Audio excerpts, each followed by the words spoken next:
ముఖ్యమంత్రి దామోదర్ రాజనరసింహన్ చేసినాం, మాదిగం చేసినాం.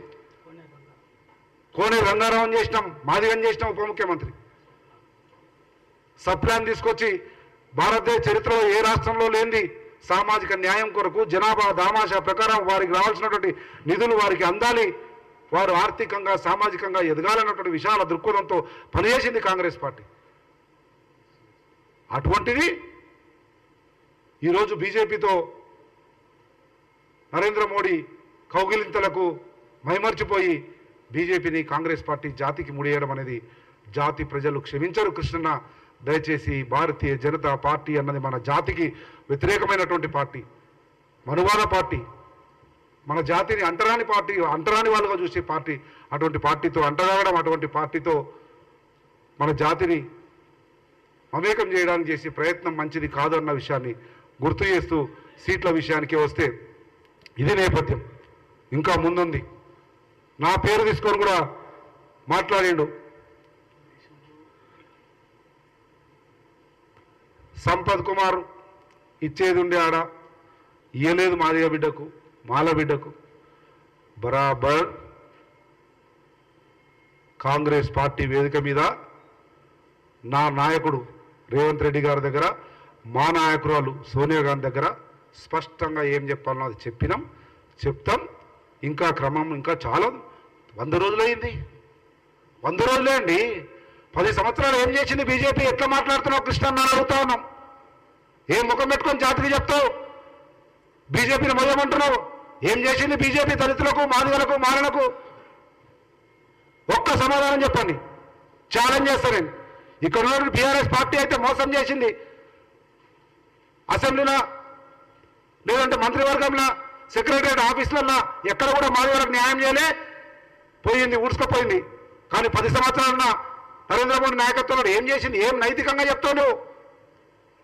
ఏ రకంగా మన జాతి ప్రయోజనాలను భారతీయ జనతా పార్టీకి తాకట్టు పెడతామని అడుగుతా ఉన్నాం. ఈరోజు చెప్తా ఉన్నాం ధైర్యంగా, రాసి పెట్టుకో. సంపత్ కుమార్కు టికెట్ ఇవ్వలేదంటారు కదా, ధైర్యంగా చెప్తా ఉన్నా. టికెట్ ఇవ్వకపోయినా సంపత్ కుమార్ అనే చిన్న బిడ్డను ఎమ్మెల్యే చేసింది, ఏసీ సెక్రటరీ చేసింది. జాతీయ స్థాయిలో ఎక్కడ వీలైతే అక్కడ నా స్థాయిని, నా గౌరవాన్ని పెంచడానికి కాంగ్రెస్ పార్టీ నాకు అన్ని రకాలుగా అండగా నిలబడది. మా నాయకుడు రేవంత్ రెడ్డి గారు పిసిసి ప్రెసిడెంట్ ఉన్నప్పటి నుంచి ఎక్కడ ఏ కార్యక్రమం తీసుకున్నా సంపత్ కుమార్ లేకుండా కార్యక్రమం చేయలే, మాదిగ లేకుండా చేయలే, మాల లేకుండా చేయలే, చారకొండ లేకుండా చేయలే.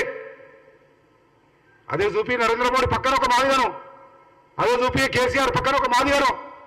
కానీ మా రేవంత్ రెడ్డి గారు అనుక్షణం సామాజిక స్పృహతో ఎక్కడ అడుగేసినా పక్కనేసి అడుగులో ఒక మాదిగ ఉండాలి, ఒక మాలు ఉండాలి, ఒక బీసీ ఉండాలి, ఈడిగా ఉండాలి, ముదిరాలు ఉండాలని అడుగులేసే నాయకుడు రేవంత్ రెడ్డి గారు సుభిక్షమైన సామాజిక న్యాయంతో కూడిన పరిపాలనను తెలంగాణ రాష్ట్రంలో ఇస్తున్నాడు.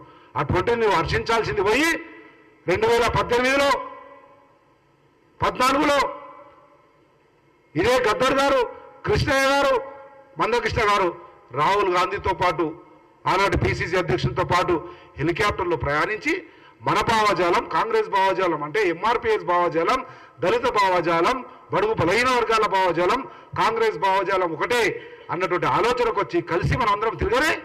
నేను కూడా ఉన్నా దాంట్లో. కలిసి మనందరం ప్రయాణం చేయలే.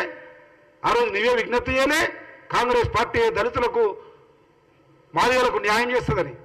ఈరోజు ఏం చూసి నరేంద్ర మోడీని మొక్కుతున్నావు? ఏం చూసి నరేంద్ర మోడీకి ఓటేయమంటున్నావు? ఏం చూసి మన జాతి ప్రయోజనాలను నరేంద్ర మోడీ దగ్గర మొగలిల్లమంటా ఉన్నాము? ఆలోచన చేయవలసిందిగా విజ్ఞప్తి చేస్తా ఉన్నాం. అయిపోలే. సంపత్ కుమార్కు గాడ్ ఫాదర్ లేరంట, మాదిగలో గాడ్ ఫాదర్ లేరంట, అందుకని పోయిందట. ఈ స్థాయిలో ఉన్నా మహారాష్ట్ర పోయినా, ఛత్తీస్గఢ్ పోయినా, జార్ఖండ్ పోయినా ఏఐసిసి కార్యదర్శిగా నన్ను గౌరవిస్తున్నారు.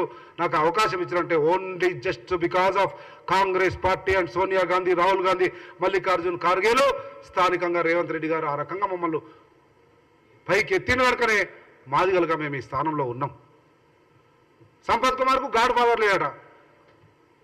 గాడ్ ఫాదర్ లేని ఏడు దాకా వచ్చిందా? గాడ్ ఫాదర్ లేని ఎమ్మెల్యే అయినా, గాడ్ ఫాదర్ లేని ఏ సెక్రటరీ? కాంగ్రెస్ పార్టీ నాకు గాడ్ ఫాదర్. ఈ క్షణం చెప్తా ఉన్నా. అంత చర్చ జరిగింది కనుక నా పేరు మీద చెప్తా ఉన్నా. యావత్ తెలంగాణ సమాజానికి కూడా చెప్తా ఉన్నా. ఒక్క సంపత్ కుమార్కే కాదు, తెలంగాణ రాష్ట్ర మాదిగ జాతికి గాడ్ ఫాదర్ మన ముఖ్యమంత్రి యనుమల రేవంత్ రెడ్డి గారు. రాసి పెట్టుకోండి. నేను మాది బిడ్డగా చెప్తా ఉన్నా. 100 రోజులైంది.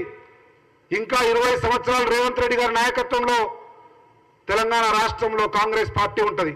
ఒక్క సంపత్ కుమార్ కాదు, యావత్ మాదిగ జాతికే గాడ్ ఫాదర్గా రేవంత్ రెడ్డి గారు రేపు నిర్ణయాలు తీసుకోబోతున్నాడు. మన జాతి సుభిక్షంగా చరిత్రలో ఎన్నడూ లేని విధంగా రేవంత్ రెడ్డి నాయకత్వంలో జాతి ప్రయోజనాలు కాపాడబడతాయి. 100 రోజులలోనే రేవంత్ రెడ్డి గారు మాది ఎమ్మెల్యేలను పిలిచిండు. మా డిప్యూటీ సీఎం పనిచేసిన అనుభవం ఉన్నటువంటి దామోదర్ రాజనరసింహను పిలిచిండు. ఎక్కడుంది? సుప్రీంకోర్టులో కేసు ఉంది కదా, అడ్వకేట్ జనరల్తో మాట్లాడాలని మీటింగ్ పెట్టించిండు. దాని మీద డాక్యుమెంటరీ ఎవిడెన్సెస్ తీసినాం. ఢిల్లీకి పోయినాం. సుదర్శన్ రెడ్డి అడ్వకేట్ జనరల్ తీసుకుపోయినాం. సుప్రీంకోర్టులో కూడా సమర్థవంతంగా ఎంత ఖర్చైనా స్ట్రాంగ్ అడ్వకేట్ని బట్టి పెట్టి కొట్లాడండి, పోరాడండి, మీ హక్కులను సాధించుకోండి అని చెప్పి గౌరవ ముఖ్యమంత్రి ప్రభుత్వం తరఫున ఆ అవకాశం ఇచ్చాడు. దట్ ఈస్ కాంగ్రెస్ పార్టీ అన్న వాస్తవాన్ని గ్రహించమని మందకృష్ణ గారికి చెప్తూ, మందకృష్ణ గారు భారతీయ జనతా పార్టీతో అంటగాగుతున్నటువంటి విధానం మన జాతి ప్రయోజనాలను భారతీయ జనతా పార్టీ తాకట్టు పెట్టే విషయాన్ని గ్రహించి మన జాతి ఒక మంచి నిర్ణయం తీసుకొని రేపు రాబోయే రోజుల్లో మనం అభివృద్ధిని, సంక్షేమాన్ని, మన పిల్లల భవిష్యత్తును, మన తలరాతలను మార్చుకోవడానికి రేవంత్ రెడ్డి గారి నాయకత్వంలోని కాంగ్రెస్ పార్టీ ఇందిరమ్మ పాలన, ప్రజాపాలనకు అండగా నిలబడదాం.